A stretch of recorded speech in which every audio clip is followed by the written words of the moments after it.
আল্লাহ তাআলা কেন লূত আলাইহিস সালামের কওমের শহরটাকে উল্টে দিলেন? অন্য কোনো জাতিগোষ্ঠীকে তো আল্লাহ তাআলা এইভাবে উল্টানো শাস্তি দেননি। এর কারণ হচ্ছে তারা আল্লাহ তাআলার দেয়া যে প্রাকৃতিক সিস্টেম এটাকে উল্টে দিয়েছিল। কারণ আল্লাহ তাআলার দেয়া প্রাকৃতিক বিধান হচ্ছে নারী আকৃষ্ট হবে পুরুষের প্রতি, পুরুষ আকৃষ্ট হবে নারীর প্রতি। একজন পুরুষ বিবাহ করে একজন নারীর সঙ্গ পেয়ে তার সংস্পর্শে যে সে তার ডিজায়ারকে ফুলফিল করবে, এটা হচ্ছে প্রাকৃতিক নিয়ম, একটা ন্যাচারাল ল। তারা আল্লাহর দেয়া এই ন্যাচারাল ল প্রাকৃতিক নিয়মকে যেহেতু উল্টে দিয়েছে, এজন্য আল্লাহ তাআলা তাদের শহরকে উল্টে দিয়ে এই কঠিন শাস্তির মুখোমুখি করে তাদেরকে মৃত্যুমুখে পতিত করেছে।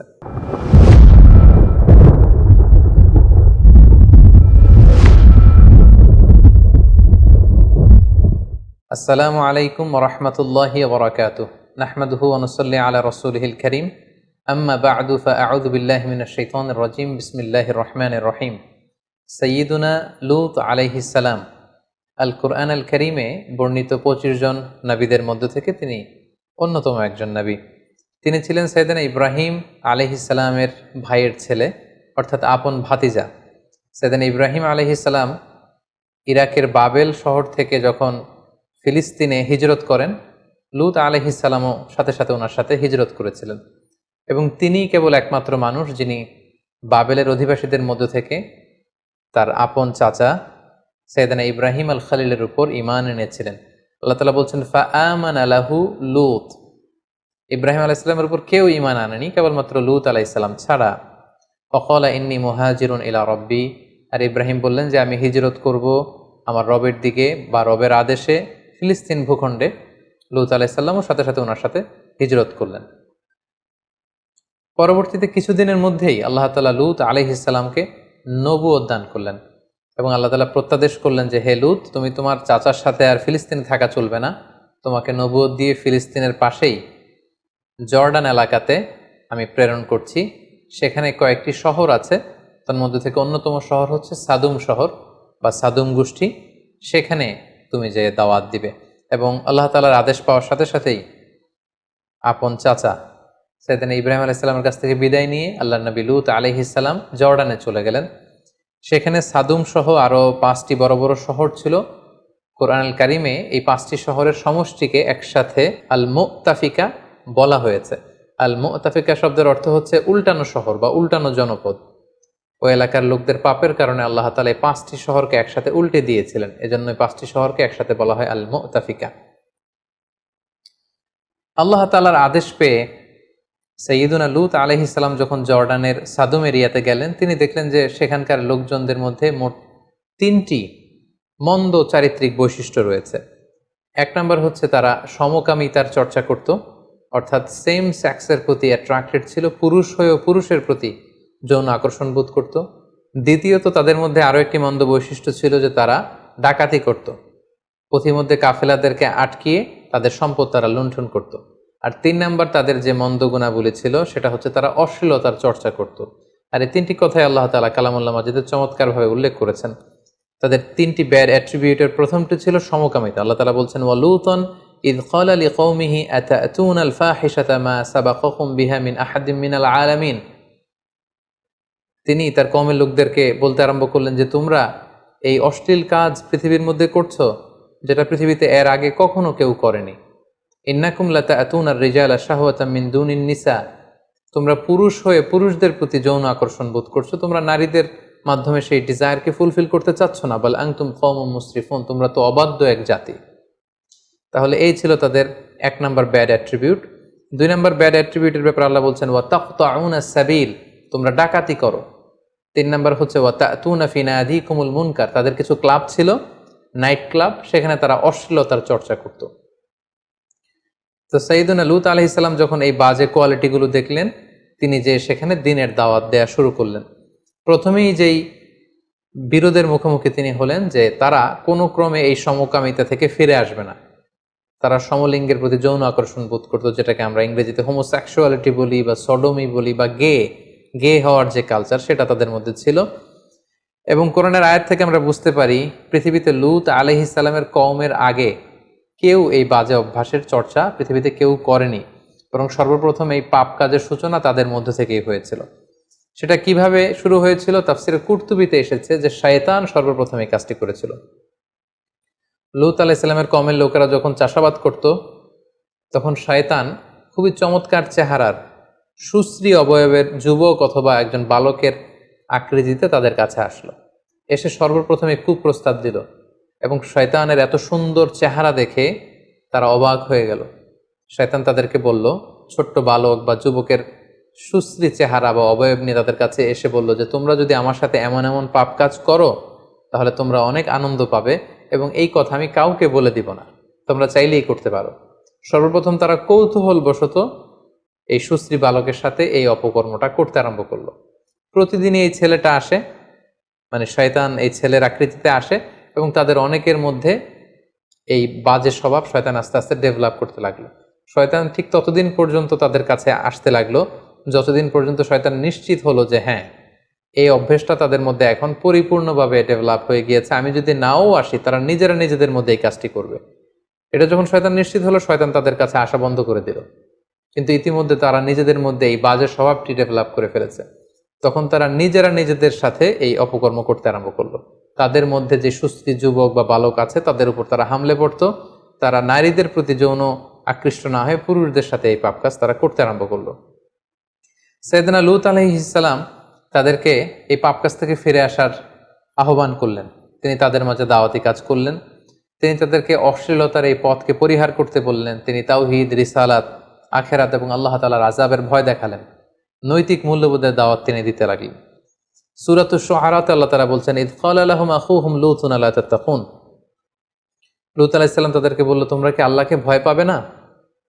তোমরা কি আল্লাহকে ভয় করো না? কিভাবে তোমরা এই পাপ কাজগুলো করছো? কিভাবে একটি পুরুষ হয়ে তোমরা পুরুষের প্রতি যৌন আকর্ষণ বোধ করছো? এটা তো খুবই ঘৃণ্য একটি কাজ। ইন্নী লাকুম রাসূলুন আমিন, নিশ্চয় আমি আল্লাহর পক্ষ থেকে বিশ্বস্ত রাসূল। ফাত্তাকুল্লাহ, এই পাপ কাজ তোমরা বন্ধ করো, তোমরা আল্লাহকে ভয় করো। ওয়া আতিউন, এবং নবী হিসেবে আমার আনুগত্য করো। ওমা আসআলুকুম আলাইহি মিন আজর ইন আজরিয়া ইল্লা আলা রাব্বিল আলামিন। এই যে দাওয়াতি কাজ করছি, আমি তো কোনো প্রতিদান চাচ্ছি না, বরং আমি প্রতিদান চাই আল্লাহ তাআলার কাছে। সূরা শুআরা আল্লাহ তাআলা আবার বলছেন, ক্বালা ইন্নী লিআমালিকুম মিনাল ক্বালিন। লূত আলাইহিস সালাম বললেন, তোমরা যে এই অপকর্ম করছো, এই হোমোসেক্সুয়ালিটির এই প্র্যাকটিস যে করছো, এটার সমালোচনা, এটার বিরোধিতা, এটা আমি করেই যাব যতদিন না তোমরা ক্ষান্ত হও। সাইয়েদনা লূত আলাইহিস সালাম এভাবে তাদেরকে বোঝাতে লাগলেন, কল্যাণের পথে তাদেরকে আহ্বান করতে লাগলেন। লূত আলাইহিস সালামের দাওয়াতের ফলে তাদের কওমের পক্ষ থেকে, জাতিগোষ্ঠীর পক্ষ থেকে রেসপন্স কী ছিল আমরা যদি খেয়াল করি তাহলে দেখব যে আল্লাহ তাআলা বলছেন, ক্বালু লা ইন লাম তানতাহি ইয়া লূত লাতাকুনান্না মিনাল মুখরাজিন। অর্থাৎ তারা বলতে আরম্ভ করলো, হে লূত, তুমি যদি এই দাওয়াতি কাজ না থামাও তাহলে এই এলাকা থেকে আমরা তোমাকে বের করে দেব। মনে রাখো, তুমি কিন্তু এই এলাকার লোক নও, তোমার বাড়ি হচ্ছে ইরাকের বাবেলে, সেখান থেকে গিয়েছো ফিলিস্তিনে, ফিলিস্তিন থেকে উড়ে এসে জুড়ে বসেছো আমাদের এই জর্ডান এলাকায়, আর আমাদেরকে তুমি নীতি কথা শেখাচ্ছ। আমাদের চাহিদা যদি তুমি পূরণ করতে না দাও, এলাকা থেকে বের করে দেবো তোমাকে। ক্বালু আখরিজুহুম মিন ক্বরিয়াতিকুম ইন্নাহুম উনাসুন ইয়াতাতাহহারুন। পাশাপাশি যারা লূত আলাইহিস সালামকে সাপোর্ট দিত তারা বলল যে আপনারা লূতকে এলাকা থেকে বের করে দেন, এখান থেকে বহিষ্কার ঘোষণা করুন। নিজেরাও হুমকি দিতে লাগলো, অন্যদেরকেও তারা উস্কানি দিতে লাগলো। এক পর্যায়ে লূত আলাইহিস সালাম বললেন যে তোমরা যদি না থামো, যে কোনো মুহূর্তে আযাব এসে, গজব এসে তোমাদেরকে ধ্বংস করে দিবে। এবং মনে রেখো, আল্লাহর গজব কিন্তু অত্যন্ত, আযাব কিন্তু ভয়ঙ্কর। তিনি সব সময় আযাব দেন না, কিন্তু যখন আযাব দেন তিনি আযাব দেওয়ার মতনই দেন। ক্বালু উতিনা বিআযাবিল্লাহি ইন কুনতা মিনাস সাদিকিন। আযাবের কথা যখন লূত আলাইহিস সালাম বলে ভয় দেখালেন, তারা বলল, পারলে আযাব নিয়ে আসো, আমরা এই সমকামিতার চর্চা বন্ধ করব না। তোমার আল্লাহ যদি সত্যি হয়ে থাকে, পারলে আযাব দেখাও। সাইয়েদনা লূত আলাইহিস সালামের স্ত্রীর ব্যাপারে কোরআনে এসেছে, সাইয়েদনা লূত আলাইহিস সালামের স্ত্রী ওনার উপর ঈমান আনেননি, বরং সাইয়েদনা লূত আলাইহিস সালামের স্ত্রী সেই পাপাচারী লোকদের সহযোগী ছিল। সূরাতুত তাহরিম আল্লাহ তাআলা বলছেন, দরাবাল্লাহু মাসালান লিল্লাযিনা কাফারু ইমরাআতা নূহ ওয়া ইমরাআতা লূত। নূহ আলাইহিস সালামের স্ত্রী আর লূত আলাইহিস সালামের স্ত্রী, তাদের দৃষ্টান্ত দিয়ে আল্লাহ তাআলা বলেছেন যে তারা কুফরি করেছে, তারা কাফের নারীদের আদর্শ, তারা বিশ্বাসী ছিল না। আল্লাহ বলছেন, কানাতা তাহতা আবদাইনি মিন ইবাদিনা সালিহাইন। আমার দুজন প্রিয় ভাজন নেককার বান্দাদের স্ত্রী হয়েও তারা ঈমান আনতে পারেনি। ফাখানাতাহুমা, তারা খেয়ানত করেছে। কোন ধরনের খেয়ানত? তারা ঈমান আনেনি। তারা কিন্তু চারিত্রিক দিক থেকে খারাপ নারী ছিল না। অশ্লীলতার সাথে পৃথিবীর কোনো নবীর স্ত্রীরাই জড়িত ছিল না। এখানে খেয়ানত দ্বারা উদ্দেশ্য হচ্ছে, মুফাসসিরিন একরাম বলেছেন, তারা ঈমান আনেনি। নবীর স্ত্রী হিসেবে তাদের জন্য আবশ্যক ছিল যে তারা ঈমান আনবে, কিন্তু তারা ঈমান আনেনি। বরং লূত আলাইহিস সালামের স্ত্রী গোপনে গোপনে লূত আলাইহিস সালামের তথ্য ওই এলাকার পাপাচারী লোকদের কাছে সরবরাহ করত। সাইয়েদনা লূত আলাইহিস সালাম দাওয়াত দিতে দিতে যখন ক্লান্ত হয়ে পড়লেন, তিনি আল্লাহর কাছে অবশেষে বললেন, রব্বি নাজ্জিনি ওয়া আহলি মিম্মা ইয়ামালুন। হে আল্লাহ, আমার চোখের সামনে তারা এই পাপ কাজগুলো করছে জর্ডানে, আমি এত বলেও তাদেরকে থামাতে পারছি না। পুরুষে পুরুষে তারা অপকর্ম করছে, তাদের নাইট ক্লাবগুলোতে এই বাজে কাজের সয়লাভ। আল্লাহ, আপনি আমাকে বাঁচান, আমাকে আমার পরিবারকে বাঁচান। তারা এই পাপ কাজ করছে, তাদেরকে আপনি থামান। আল্লাহ তাআলা তখন তাদেরকে শাস্তি দেওয়ার মনস্থির করলেন। তিনি আদেশ জারি করলেন যে লূত আলাইহিস সালামের কওমের উপর বিশাল শাস্তি দেয়া হবে, এবং এটা জানানোর জন্য আল্লাহ তাআলা একদল ফেরেশতাকে পাঠালেন। তারা প্রথমে ইব্রাহিম আলাইহিস সালামের কাছে যে ইব্রাহিম আলাইহিস সালামের সন্তান ইসহাকের সুসংবাদ দিল, সেটা দিয়ে তারা লূত আলাইহিস সালামের কাছে ফিরে আসলো। এবং ফিরে এসে তারা অনিন্দ সুন্দর নওজোয়ানের রূপে, সুন্দর যুবকের চেহারা নিয়ে তারা লূত আলাইহিস সালামের কাছে মেহমানের ছদ্মবেশে আগমন করলো। লূত আলাইহিস সালামের স্ত্রী যখন দেখলো যে কিছু যুবক, সুন্দর সুশ্রী চেহারার যুবক এসেছে, তিনি গোপনে এলাকার ওই পাপী লোকদের কাছে এই তথ্য সরবরাহ করে দিলেন যে তোমরা যেহেতু সুশ্রী অবয়বের যুবক এবং বালকের খোঁজে সবসময় থাকো, কিছু যুবক মেহমান হয়ে আমার স্বামী লূতের বাড়িতে এসেছে, তোমরা এখানে এসে হামলা দিতে পারো। এই ব্যাপারটা খুব চমৎকারভাবে আল্লাহ তাআলা কালামুল মাজিদে ইরশাদ করছেন, ওয়ালাম্মা জাআত রুসুলুনা লূতান সিআ বিহিম ওয়া দাqa বিহিম দারআ ওয়া ক্বালা হাদা ইয়াউমুন আসীব। অর্থাৎ আমার ফেরেশতারা যখন লূত আলাইহিস সালামের কাছে সুন্দর চেহারা নিয়ে আগমন করলো, লূত আলাইহিস সালাম তো ভয় পেয়ে গেলেন। তিনি বললেন, হায় রে, আজকের দিনটা তো বড্ড কঠিন হবে, কারণ এত সুন্দর যুবক তারা যে আমার বাড়িতে মেহমান হয়ে এসেছে, সাদুম এলাকার পাপাচারী, অন্যায়কারী, হোমোসেক্সুয়াল প্র্যাকটিস যারা করে, তারা যদি এটা জানে, আমার কাছ থেকে তাদেরকে ছিনিয়ে নেওয়ার জন্য তো আপ্রাণ চেষ্টা করবে। আজকের দিনটা বড্ড কঠিন হবে। ওয়াজাআহু কওমুহু ইউহরাউনা ইলাইহি ওয়া মিন ক্বাবলু কানু ইয়ামালুনা সাইয়্যাত। যারা এই পাপ কাজে অভ্যস্ত ছিল, তারা হুমড়ি খেয়ে লূত আলাইহিস সালামের বাড়িতে হামলে পড়লো। চারদিক থেকে তারা আক্রমণ চালানো শুরু করলো, যে কোনো মূল্যে তারা ছিনিয়ে নেবে। লূত আলাইহিস সালাম উপায়ন্তর না দেখে ক্বালা ইয়া কওমি হাউলাই বানাতি কুন্না আতহারু লাকুম।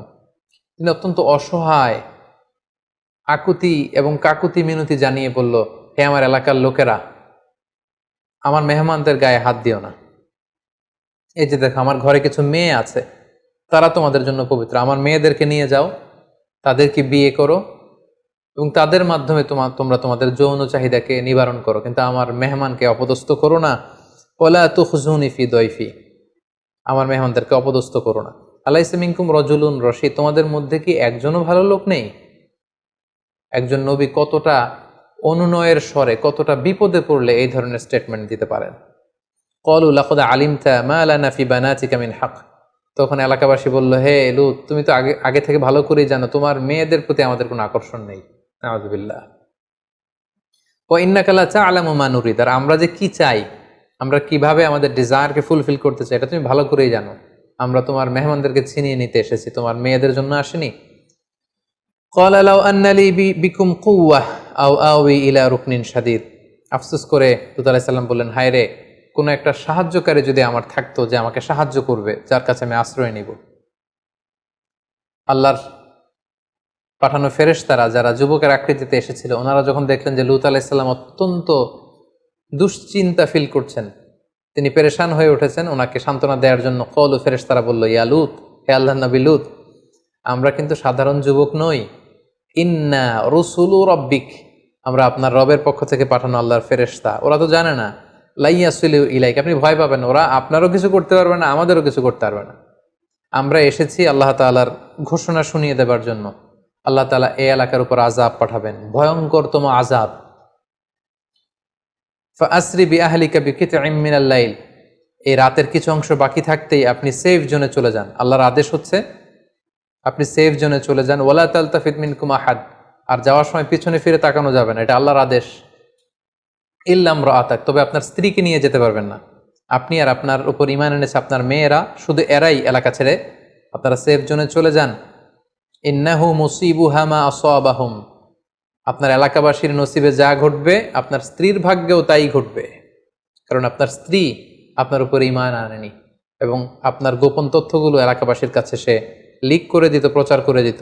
ইন্না মাওইদাহুমুস সুবহ, আর আল্লাহর বেঁধে দেওয়া, আল্লাহর ফয়সালা হচ্ছে আযাবের সময়টা হচ্ছে ফজরের সময়। ফজরের সময় হতে না হতে আযাব নেমে আসবে। আলাইসা সুবহু বিকরিব, ফজর হতে তো বেশি দেরি নেই, তাড়াতাড়ি রাতের কিছু অংশ বাকি থাকতে চলে যান। এই ঘটনা শোনার সাথে সাথে সাইয়েদনা লূত আলাইহিস সালাম ওনার মেয়েদেরকে নিয়ে সেফ জোনে চলে গেলেন এবং আল্লাহ তাআলা আযাব পাঠালেন। আযাব কি ছিল? আযাবের প্রথম ধাপ ছিল সাইয়েদনা জিবরাইল আলাইহিস সালাম এসে পাখা দিয়ে এক ঝাপটা মেরে এলাকার সব পাপীগুলোর চোখগুলোকে অন্ধ বানিয়ে দিলেন। আল্লাহ তাআলা বলছেন, ওয়ালাকাদ রাওয়াদুহু আন দাইফিহি ফাতামাসনা আ'ইউনাহুম ফাযুকু আযাবি ওয়া নুযুর, আমি তাদের প্রত্যেকের চেহারাকে অন্ধ বানিয়ে দিলাম। পাখা দিয়ে জিবরাইল আলাইহিস সালাম এক ঝাপটা মেরে সবাইকে অন্ধ বানিয়ে দিল। ফাআখরাজনা মান কানা ফিহা মিনাল মুমিনিন, আল্লাহ বললেন আমি বিশ্বাসীদেরকে এলাকা থেকে বের করলাম। আর বিশ্বাসী কারা ছিল? শুধুমাত্র লূত আলাইহিস সালাম আর ওনার মেয়েরা। ফামা ওয়াজাদনা ফিহা গায়রা বাইতিন মিনাল মুসলিমিন, একটা মুসলিম পরিবার ছাড়া আমি একটা পরিবারও পাইনি, সেটা ছিল লূতের পরিবার। লূত আলাইহিস সালাম আর তার মেয়েরা সেফ জোনে চলে গেল। আল্লাহ তাআলা বললেন তখন আমি আসল শাস্তি পাঠালাম। সেটা কি? ফাজআলনা আলিয়াহা সাফিলাহা ওয়া আমতারনা আলাইহিম হিজারাতাম মিন সিজ্জিল, আমি এই এলাকার উপরের মাটি নিচের মাটি উলট পালট করে দিলাম। সাইয়েদনা জিবরাইল আলাইহিস সালাম পাখার ঝাপটা দিয়ে সবাইকে অন্ধ বানিয়ে দিলেন। এরপর পাখা দিয়ে পুরো জর্ডানের শহরটাকে তিনি আকাশে তুলে উপুর করে ধপাস করে জমিনে আবার ফেলে দিলেন। ফলে নিচের মাটি চলে গেল উপরে, উপরের মাটি নিচে। আল্লাহ তাআলা বললেন ওয়া আমতারনা আলাইহিম হিজারাতাম মিন সিজ্জিল, এরপর আমি উল্কা বৃষ্টি নাজিল করলাম, পাথরের বৃষ্টি নাজিল করে সালফার অ্যাসিড দিয়ে পুরো এলাকাটাকে ঝলসে দিয়ে উল্কা নিক্ষেপ করে করে পুরো জর্ডানের এই সাদুম এরিয়াটাকে আমি ধ্বংস করে দিলাম, ম্যাসাকার করে দিলাম, নাস্তানাবুদ করে দিলাম। সূরাতুন নাজম আল্লাহ তাআলা বলছেন ওয়াল মুতাফিকাতা আহওয়া, অর্থাৎ পুরো শহরটাকে উল্টে দিলেন। হি ডিস্ট্রয়েড দ্য ওভারটার্নড এন্ড ওভারথ্রোন সিটিজ, এটাকে জনপদ উল্টানো শহর বলা হয়। জিবরাইল আলাইহিস সালাম পুরো শহরটাকে মানুষ সহ আকাশে তুললেন। পুরো এলাকাবাসী চিৎকার হইচই করে পুরো এলাকাটা কাঁপিয়ে তুলল। জিবরাইল আলাইহিস সালাম পুরো শহরটাকে একসাথে উঠিয়ে আবার উল্টো করে জমিনের মধ্যে তিনি উপুড় করে ফেলে দিলেন। আল্লাহ তাআলা আকাশ থেকে পাথর আর উল্কা নিক্ষেপ করতে করতে পুরো জাতিটাকে শেষ করে দিল। আল্লাহ তাআলা কেন লূত আলাইহিস সালামের কওমের শহরটাকে উল্টে দিলেন? অন্য কোনো জাতি গোষ্ঠীকে তো আল্লাহ তাআলা এইভাবে উল্টানো শাস্তি দেননি। এর কারণ হচ্ছে তারা আল্লাহ তাআলার দেয়া যে প্রাকৃতিক সিস্টেম এটাকে উল্টে দিয়েছিল। কারণ আল্লাহ তাআলার দেয়া প্রাকৃতিক বিধান হচ্ছে নারী আকৃষ্ট হবে পুরুষের প্রতি, পুরুষ আকৃষ্ট হবে নারীর প্রতি। একজন পুরুষ বিবাহ করে একজন নারীর সঙ্গ পেয়ে তার সংস্পর্শে যে সে তার ডিজায়ারকে ফুলফিল করবে, এটা হচ্ছে প্রাকৃতিক নিয়ম, একটা ন্যাচারাল ল। তারা আল্লাহর দেয়া এই ন্যাচারাল ল, প্রাকৃতিক নিয়মকে যেহেতু উল্টে দিয়েছে, এজন্য আল্লাহ তাআলা তাদের শহরকে উল্টে দিয়ে এই কঠিন শাস্তির মুখোমুখি করে তাদেরকে মৃত্যুমুখে পতিত করেছে। এবং এই এলাকাটাকে নিয়ে অনেক গবেষণা হয়েছে এবং জিওলজিস্ট বা ভূতত্ত্ববিদরা ওনারা পেয়েছেন যে এখানে গন্ধকের, যেটাকে সালফার বলে, সালফারের আগুন বর্ষিত হয়েছিল এই এরিয়াতে। এবং এখানকার মাটিতে প্রচুর পরিমাণে গন্ধক পাওয়া যায়, ন্যাট্রন ও পেট্রোল তো আছেই। এই এলাকাটাতে এত বেশি গন্ধকের উপস্থিতি আছে, এটাই উল্কা পতনের একটা অকাট্য প্রমাণ বৈজ্ঞানিকদের ভাষ্যমতে, যে এখানে উল্কা পতিত হয়েছিল, যেটাকে আল্লাহ তাআলা হিজারাতাম মিন সিজ্জিল বলেছেন। এবং বর্তমানে যদি এই এলাকাতে আপনি যান, এই এলাকাটার অবস্থান বা লোকেশন হচ্ছে, এটা জর্ডান ইসরায়েল সীমান্তবর্তী একটা এলাকা এবং এটা হচ্ছে the lowest land area on earth, পৃথিবীর সবচাইতে নিম্নগামী এরিয়া, সবচাইতে নিচু এরিয়া, লো ল্যান্ড। যেহেতু জিবরাইল আলাইহিস সালাম শহরটাকে উঠিয়ে জমিনে দাবিয়ে দিয়েছিলেন, এটা পৃথিবীর সবচাইতে নিচু এরিয়া। এবং এখানকার পানির লবণের ঘনত্ব সাগরের লবণের চাইতে কমপক্ষে 8 গুণ বেশি। আমরা জানি সাগরের পানি এত লবণাক্ত যেটা মুখে দেয়া যায় না। সাগরের পানি যতটা লবণাক্ত, এই ডেড সির পানি হচ্ছে 8 গুণ বেশি লবণাক্ত। এবং সেখানে আপনারা একটা সাগর দেখতে পাবেন যেটাকে বলা হচ্ছে ডেড সি বা মৃত সাগর, আরবিতে বলা হয় আল বাহরুল মাইয়িত। এটাকে মৃত সাগর বলা হয় এজন্য এই পানির লবণের ঘনত্ব এত বেশি যে এখানে কোনো প্রাণী জন্মায় না। এটা আযাবের আর গজবের জায়গা। ফলে এখানে মাছ জন্মায় না, ব্যাঙ জন্মায় না, কোনো শ্যাওলা জন্মায় না, কোনো জীবকণা, জুপ্লাঙ্কটন, ফাইটোপ্লাঙ্কটন টাইপের কোনো কিছু এখানে জন্মায় না। বরং এখানে লবণের ঘনত্ব, ডেন্সিটি এত বেশি, কোনো মানুষ সেখানে পড়ে গেলে ডুবেও না, তারা সেখানে ভেসে থাকতে পারে। এটা আযাব আর গজবের জায়গা। এই ছিল সাইয়েদনা লূত আলাইহিস সালামের জীবন কাহিনী। এখান থেকে আমরা কিছু লাইফ লেসন বের করতে পারি। 1 নাম্বার যে শিক্ষাটুকু আমরা পাই সেটা হচ্ছে, ইসলাম সহ পৃথিবীর কোনো ধর্মই কিন্তু অশ্লীলতাকে শেখায় না। পৃথিবীর সকল ধর্মই অশ্লীলতার বিরুদ্ধে। এবং সাইয়েদনা লূত আলাইহিস সালামের জামানায় সর্বপ্রথম এই হোমোসেক্সুয়ালিটি বা সমকামিতা শুরু হয়েছিল, এবং বর্তমানেও নানা সময়ে এই পাপাচারিতা মাথাচাড়া দিয়ে উঠছে। সেটা কখনো এলজিবিটি রাইটসের নামে, সেটা কখনো গে কালচারের নামে। সো আমরা যারা বিশ্বাসীরা, যারা রক্ষণশীলতায় বিশ্বাসী, আমাদের সমাজে যাতে এই পাপ, পঙ্কিলতায়, আবর্জনা যাতে ঢুকতে না পারে, আমাদেরকে সচেতন থাকতে হবে। কারণ আমরা জানি যে ইসলাম হচ্ছে একটা ওয়েলফেয়ার লেজিসলেশন। ইসলামে যত বিধান দেয়া হয় এটা আমাদের কল্যাণের জন্য, ভালোর জন্য দেয়া হয়। এবং ইসলামী শরিয়া অনুযায়ী এই হোমোসেক্সুয়ালিটি এটা মারাত্মক শাস্তিযোগ্য একটি অপরাধ, এটি কবিরা গুনাহ, এবং সর্বসম্মতিক্রমে এটি হারাম। দ্বিতীয় যে ব্যাপারটি আমরা বলবো সেটা হচ্ছে, এই যে সমকামিতার সমস্যা, পৃথিবীর ইউএস সহ ইউরোপের অনেক দেশে আপনারা শুনবেন যেটাকে লিগালাইজ করা হয়েছে। ইউরোপের অনেক স্টেটে, ইউএসের অনেক স্টেটে, ইউরোপের অনেক দেশে, এবং এটা নিয়ে অনেক আন্দোলন চলছে। এটা বেসিকলি গবেষকদের কথা অনুযায়ী এটা একটা মনস্তাত্ত্বিক সমস্যা, এবং এটা হচ্ছে বেসিকলি বিকৃতভাবে গড়ে ওঠা একটা যৌন আকর্ষণ।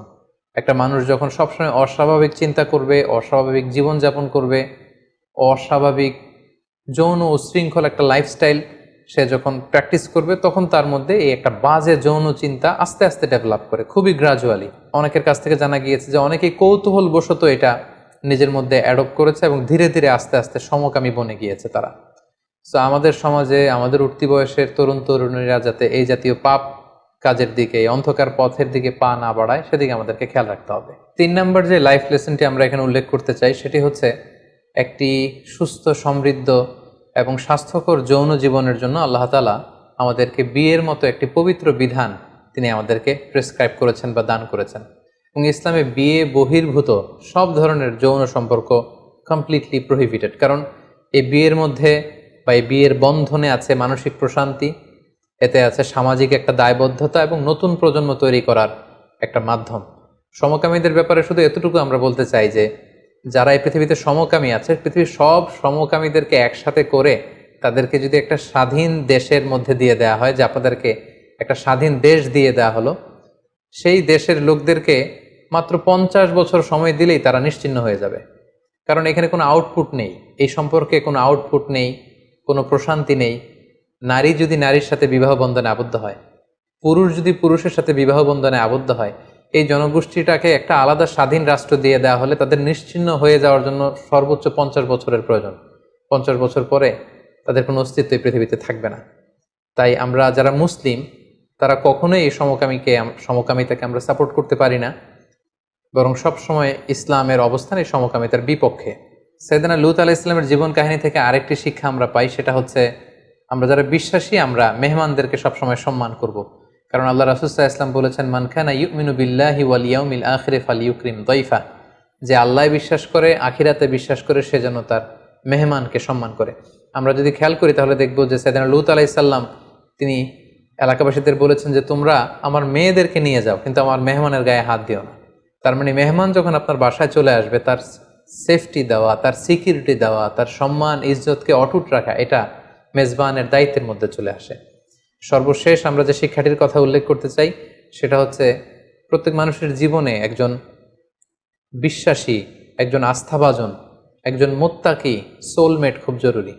বিশেষ করে আপনার স্ত্রী যদি আপনার খেয়ানত করে, আপনার স্ত্রী যদি আপনার সাথে বিট্রে করে, তাহলে আপনার ঘরটা একটা জাহান্নামের টুকরা। আমরা লূত আলাইহিস সালামের ক্ষেত্রে দেখব যে আল্লাহ তাআলা এই বড় একটি পরীক্ষা তার জীবনে তিনি করেছেন। লূত আলাইহিস সালাম যদিও তিনি নবী, কিন্তু তার স্ত্রী তার প্রতি ঈমান আনেনি। সো আমরা আমাদের জীবনটাকে শান্তিময় করবার জন্য এমন একজন লাইফমেট, এমন একজন লাইফ পার্টনার খুঁজে নিতে হবে যার মধ্যে দিনদারি থাকবে। আল্লাহ রাসূল সাল্লাল্লাহু আলাইহি ওয়াসাল্লাম বলেছেন, 4টি জিনিস দেখে কোনো নারীকে বিয়ে করা হয়। আল্লাহ রাসূল সাল্লাল্লাহু আলাইহি ওয়াসাল্লাম ইরশাদ করেছেন, 4টি জিনিস দেখে নারীদেরকে বিয়ে করা হয়। তার সম্পদ দেখে, তার সৌন্দর্য দেখে, তার স্ট্যাটাস দেখে, আরেকটা হচ্ছে তার দিনদারি দেখে। আল্লাহ রাসূল সাল্লাল্লাহু আলাইহি ওয়াসাল্লাম বললেন, এই চারটির মধ্যে তোমরা যদি জিততে চাও, যদি সাকসেসফুল হতে চাও, তাহলে দিনদারিকে প্রাধান্য দিও। ফাসফার বিযাতিদ দিন, যে নারীর মধ্যে দিনদারিতা আছে সেই নারী হবে তোমার প্রকৃত সোলমেট, এবং সেই তোমার ঘরটাকে জান্নাতের টুকরা বানিয়ে রাখবে। আল্লাহ তাআলা আমাদের সবাইকে কথাগুলো বুঝার এবং নবীদের রেখে যাওয়া পথে নিজেদেরকে পরিচালিত করবার তৌফিক দান করুক। হাদা মা ইনদি ওয়াল ইলমু ইনদাল্লাহ আলাইহি তাওয়াক্কালতু ওয়া ইলাইহি উনীব। ওয়াসসালামু আলাইকুম ওয়া রাহমাতুল্লাহি ওয়া বারাকাতুহু।